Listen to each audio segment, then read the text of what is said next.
645 days on the throne, the Queen has just overtaken George III to become Britain's second longest reigning monarch. The palace told Channel 4 News it wasn't marking the event, but only Queen Victoria stayed in post longer. And by 2015, all being well, Queen Elizabeth will surpass her great-great-grandmother. Here's Katie Razzle. Celebrating in the grounds of Windsor Castle. As of today, the Queen is Britain's second longest-serving monarch. But that's not why she's smiling. The scene instead, the Royal Windsor Horse Show. Sporting a range of her trademark headscarves and a change of coat, it was a good moment to check out the latest riding gear. One of her horses also won a couple of races. In terms of monarchs, the Queen now only has one to beat, that royal who trumps the rest, Queen Victoria. So how do the two compare?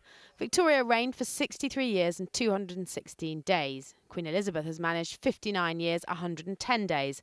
On the offspring front, Victoria keeps the crown. She had 9 children and 42 grandchildren. Our Queen has 4 children and 8 grandchildren, and one of those has just married a commoner.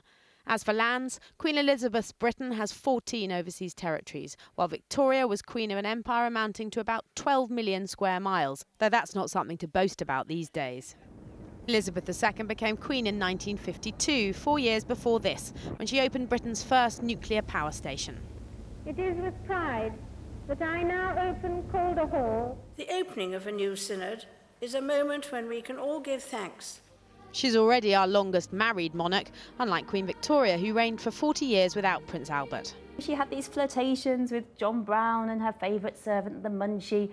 That's not something we've seen Elizabeth II indulge in, best friendships with an Indian servant with whom she speaks Hindu. She keeps an absolutely rigid personal life. Her children may not, but she is utterly, utterly upright. The Queen's united, though, by a love of dogs. Victoria kept 35 of her favourite Pomeranians in the royal kennels. Queen Elizabeth has had 30 corgis and even introduced a new breed, the Dorgie.